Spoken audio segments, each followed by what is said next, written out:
question. My question is, do we have such a thing, do I have such a thing as a soulmate? And I was just wondering if perhaps you could give me a telephone number.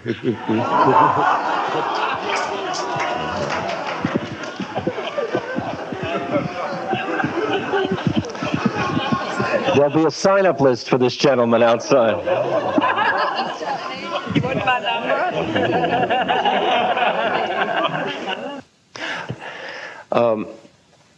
The only way you would know a soulmate if you met one was if you were residing in your soul. As long as you're in your personality, it's all a little game, the whole idea of soulmates, which is used a lot in this culture. You know, I want my soulmate. That's a personality speaking.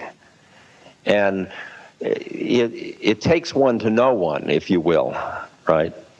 And what you will feel at times is you'll feel an incredible familiarity with somebody when you meet them. And you will feel that we are connected to each other even though we haven't known each other in this life. But that's probably true. There's probably only about 500 of us in the world anyway. And we just keep going around again, and that we've all known each other many times in many ways. I mean, I have a feeling that it's said that everybody was everybody's mother and father and child and murderer and murderee and all sorts of things. So you get so that you're surprised when you feel these complex emotions regarding other human beings. I'm not sure I understand the term soulmate other than people have work to do together at times. And then they may come together in many different forms. You may come together with a brother or a sister or a mother or a cousin or an employer-employee that have incredible work together. I mean, Judas and Jesus had work to do together. They could have been soulmates in that sense, yes. Yeah, and I don't have any phone numbers for you. But who's next? Is there a difference between marriage and just living together? Is there a difference between marriage and just live, and we'll forget the word just. Is there a difference between marriage and living together? Well, it really depends on which culture you're living in. For example, in the villages in India, when you get married, it is till death, and if one person dies, the other person lives in mourning for the rest of their life and doesn't remarry. Well, that's not true for the men, it's true for the women, which is a very sexist thing, of course. In fact, in some cultures, the woman goes on the funeral pyre for when the man dies. But there's no divorce. It's not heard of. But that's because the culture isn't focused on personality so much. In California, where I live, it is serial monogamy. That is, you only are married to one person at a time, but you can be married serially, and marriage has come to be a special friendship. See, the difference between these different models are, your parents are your given karma. You can't trade them in. You can't turn in your father and get a new one. And then you have friends that are acquired karma. Okay, those are people you take on and you work with them, and then if it doesn't work, you can go on to somebody else. Now, where does a marriage fit in between given karma and acquired karma? In some cultures, it's given karma. The minute you make the contract, it's till death do us part. When you say till death do us part, it then has become given karma in the same way that a parent is. It's nothing you can turn in. Now, what marriage has come to be in the West is much more like a special friendship, where you take it on and work with it, and then if you both find you're incompatible, you go on to somebody else. From a spiritual point of view, ideally, you would find a partner who wished to awaken, and you wished to awaken, and the two of you would use the relationship in order to awaken, and you would use your raising of children and your lifestyle and your working with your money and all of it as a way of awakening. That would be the ideal. If you end up in a marriage where you got married before you started to awaken, or you got married and then you find that one person doesn't want to awaken and another doesn't want to work on himself and another does, then the person that wants to awaken has really a choice. You can see that relationship as given karma and work with it. Or you can say, I really want my marriage to be satsang or sangha, so I will give this one up and try another one. I'll find somebody who wants to work with me, right? It actually, from a spiritual point of view, you're going to grow both ways. From a psychological point of view, it might be harder being married to somebody that's not the least bit interested in what you're interested in. You go to retreats all by yourself, and they don't care, and they don't want to meditate, and they want to look at the ball game. But in terms of your work on yourself, that will get you there just as fast and what you usually find is when you keep trading in your partners, the next partner you get, you will slowly make the relationship over into what you had last time anyway. I mean, because these are happening on much deeper levels of unconsciousness. I mean, if you're neurotic in London, you'll probably be neurotic in Paris. You know, it's not like suddenly you're going to move or shift people and it's all going to be roses. You'll still have to deal with the stuff of your attachments of mind. So after a while, you don't really care so much who you're with. You just keep doing it. You could say that a marriage contract deepens the commitment to go through the suffering together. The problem is, I think, forget the problem, my sense is that love is the only marriage contract, and that people should stay together so long as they want to be together in love. And that to be together with somebody because you signed a paper at one time does not seem to me to be a valid reason to stay together. I don't hear that.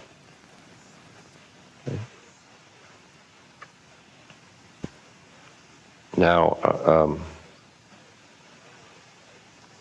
and all of the vacillation when you're living with somebody, shall we marry, shouldn't we marry, that's just grist for the mill of spiritual work on oneself, about what the issues of because what does commitment mean? Commitment says this is a useful process for us to be working on ourselves through. From a spiritual point of view, that's what it's saying. And that doesn't have to be a contract between two people. That is something each person makes a decision to do about their life. So, I know some of you are upset by that, but that's okay. Question?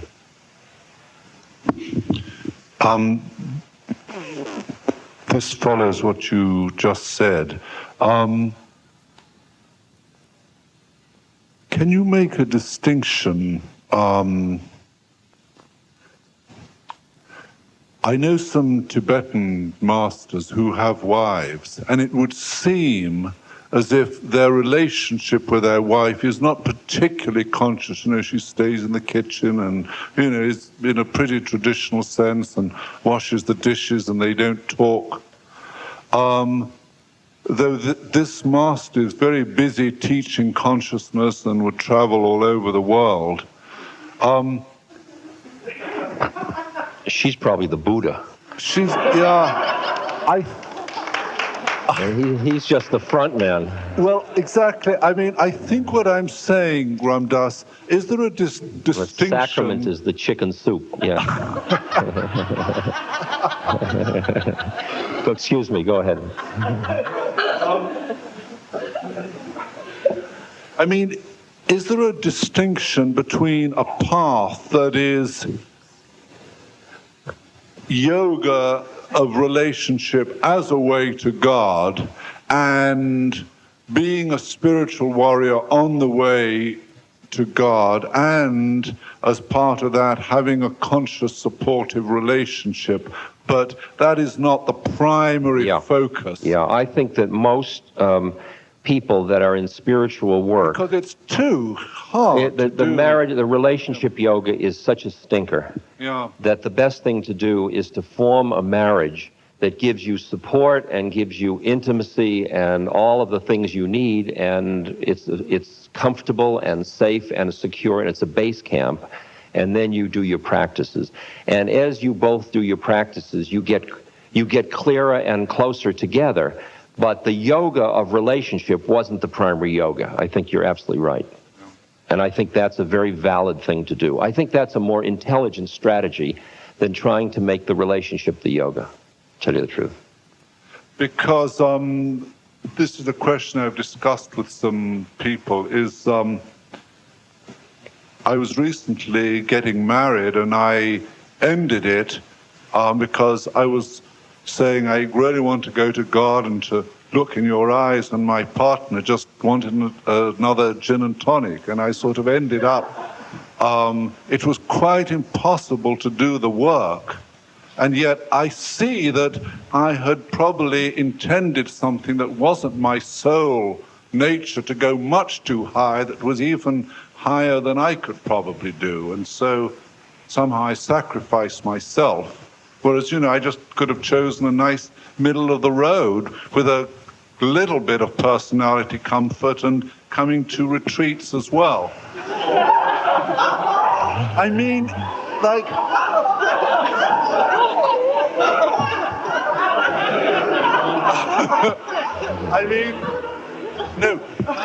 I think she escaped just in time.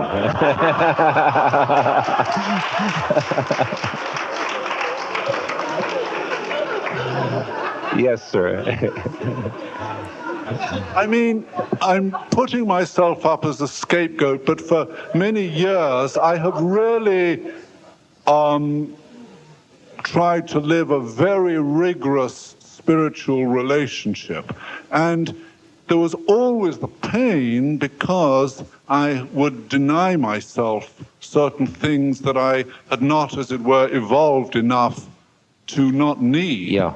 And you see, it also begs the question that if one is on the spiritual path, is one necessarily of a different vibrational rate than someone who isn't? Or is that yet another glamour? Because, quote, I'm on the spiritual path, therefore I can't be with so-and-so because they're not. I think that I hear your point, and I think most of the time that we use the spiritual path concept as a way of giving ourselves some status in our own mind, and it's a little fraudulent. Yeah, and I think that somebody that is really working spiritually in the deepest sense will just use everything in their life. They'll use the gin and tonic, they'll use the not marrying and the marrying, and they just quietly keep using everything they can use as a process, and they don't make a big deal of it. They do it in a way, they do their spiritual practices behind the screen, in a way, of life, and they just seem like regular people doing it. The whole showbiz part of spirituality is a little showbiz, and finally you let that go, and you're just nothing special. I agree totally. Yeah. But also, Ramdas, isn't there, someone who does work on themselves and someone who doesn't, if they get together, there is a kind of difference. But for the person, very difficult. But for the person who is working on themselves, that is very good stuff to work with. That's very good stuff to work with. It's just a fire. It's a hotter fire. It's a hotter fire. So if I want to go to God, I really choose my next partner who loves gin and tonic. No, I wouldn't. I would try to make it easy for yourself, because you could fall, not fall off, but you could, get into the olives or onions by error, I think that what you would do is you look around and you find somebody who shares your journey as well as you can. But then if you find after you marry that you're with somebody who primarily is on the gin and tonic yoga, then you work with that. That's what you work with. That's all I'm suggesting. Right? Because you were attracted to that person in the first place. And the problem is you've got to look for the truth of where you are. A lot of people, for example, say, I'm on the spiritual path, when in fact, really what they want to do is have good sex. But they don't want to admit it, so that they are attracted to somebody that wants good sex, and then they put them down in order to not identify with what they themselves really want. So at least be straight with yourself. If that's what you want, that's what you want. It's better to be truthful than to be holy, to be phony holy. All right? We have enough trouble with that. And that'll just blow you away, phony holiness. I mean, it just keeps, you got to go back. Go back to go and start again and start, okay? Next. On the question of more open relationships, I'm not saying committed married relationships, we seem to be limited in our ability to express the impulses that stem from deep within oneself. Is this inability a limitation inherited through the mores of culture, or is it a human limitation, and thereby meaning we must always be alone with this? Wait a minute, you got to start this one again. This is a very complex one. Say it, start again. Say the whole thing now. I'm not talking about... You're talking about open marriage. I'm not talking about marriages, or I'm talking about relationship with others. With others, okay. Yeah. Yeah. Okay. We seem limited in our ability to express the impulses that stem from deep within ourselves. Is this limitation inherited through our culture, or is it a basic human limitation? And if it is, must we always be, as it were, alone with our experience?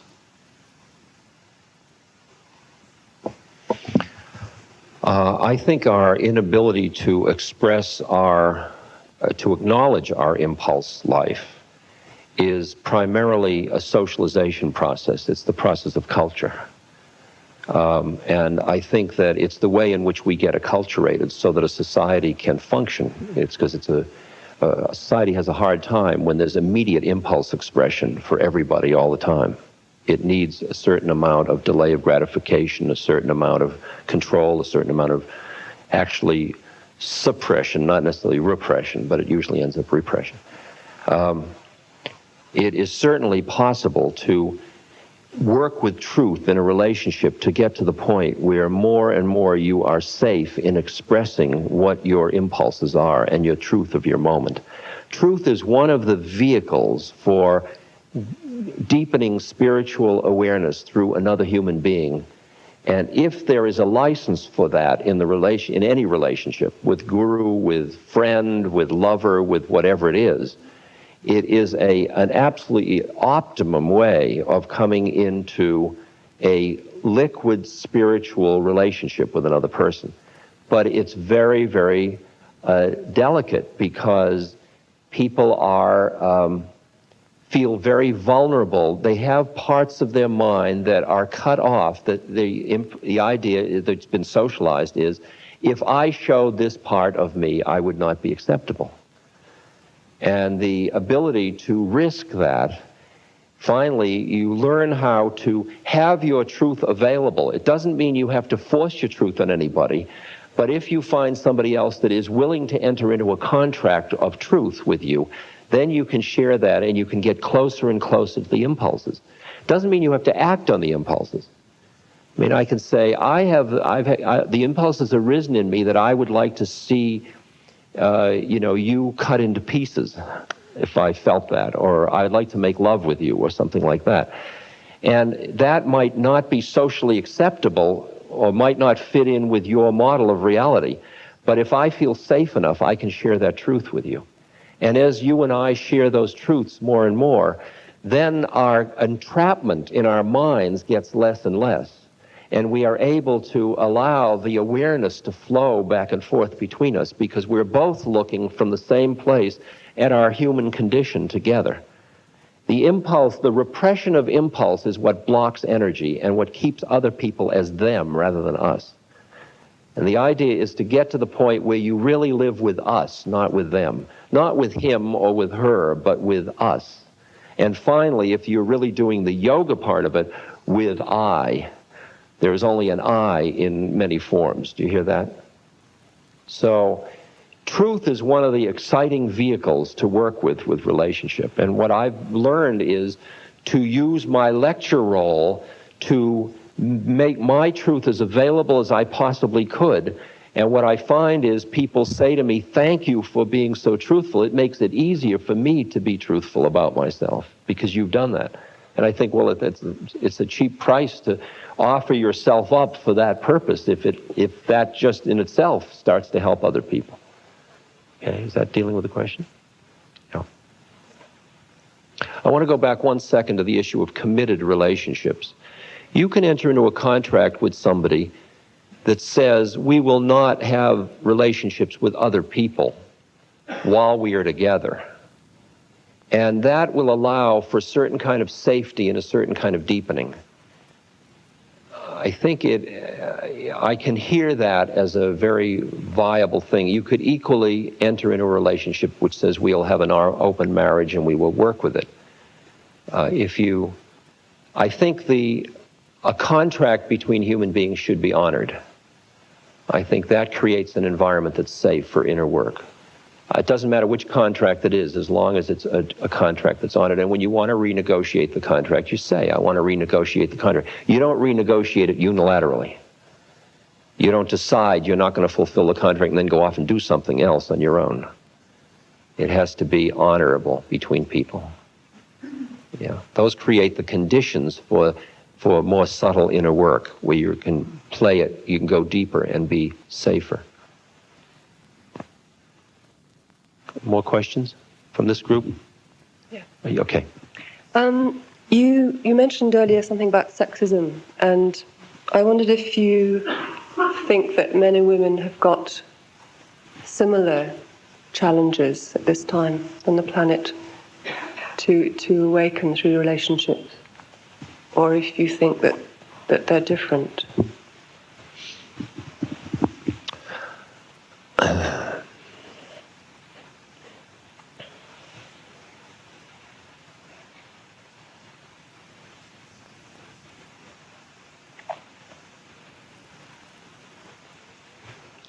I think this is a very interesting time for women because the history of religious traditions has, for the most part, treated men and women very differently. And in India, for example,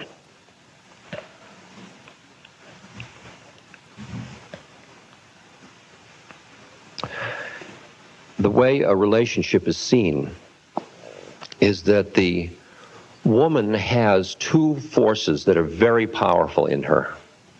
One is that she most easily can get into a transcendent state because of her chemistry. That in her menstrual cycle she can get out. There are a lot of ways she can get out of her worldliness. But she also has a very powerful earth pull because of the nesting need. So that they see a woman as having these two forces very strong. And they experience the man as having much less of an earth or nesting pull, but tending to get much more caught in the mind and not having the energy to get out. So what they see a marriage is as the wife is the Shakti or energy which gives the relationship sufficient juice for the man to get out. Then he isn't pulled back so hard, and then he can keep her out. So that they see that as a team venture. He can't get out without her, she can't stay out without him. And that's the way, historically, that was understood in the marriage. Okay? And it was, when you understood that, you understood why in India, most of the stories, the historical stories of the saints, revolved around the men who ended up in caves. rather than the women, because the men, once they got out there, there wasn't anything pulling them back to earth as much, because they didn't have this dual function in life of reproduction, of taking care of their young. Now, that was an excuse for a culture that really didn't give women the opportunity for spiritual practices that should have been available to all human beings. And what we're finding now, and there certainly were plenty of examples, take Anandamayi Ma or Mirabai or many Teresa or people like that. There have been many women who have certainly come as close to enlightenment as men have come, and in terms of their spiritual work. So now it seems to me that the whole situation has opened up, and you're taking cultural traditions that had a sex difference, and you're trying to redefine them in a way that gives everybody equal opportunity. The predicament is you can't confuse equal opportunity. You mustn't let that mask the fact that there are differences in biochemistry, and there are differences in the function of an incarnation. And there are differences between men and women in why a being takes an incarnation as a woman and as a man. And it's not lesser, it's just different. These are different functions. So that I think what happened in our societies, most recently I can see it in the United States, that when the women's movement started, or feminism, whatever that was called, that women's movement, that women interpreted equality as being equally in the mind as men were, and they in many ways started to reject the qualities of them that were part of the reason for their incarnation. They started to get alienated from their own truth in order to have equal opportunity in the business marketplace or something like that. That seemed to me to be an immature level of equality. And as time has gone on, it seems to me that it's maturing a great deal, so that women are beginning to hear that they have a choice. They have freedom to choose, and they have freedom to honor their uniqueness rather than to mask their uniqueness. And so that we can arrive at the way, and in fact, it seems to me that in Europe, men and women have a much deeper intuitive sense of their maleness and femaleness than they do in the United States. In the United States, there seems to be much more of a kind of a superficial macho-ness in men, and a kind of a hysterical femininity in women that isn't coming from the deep truth of their beings.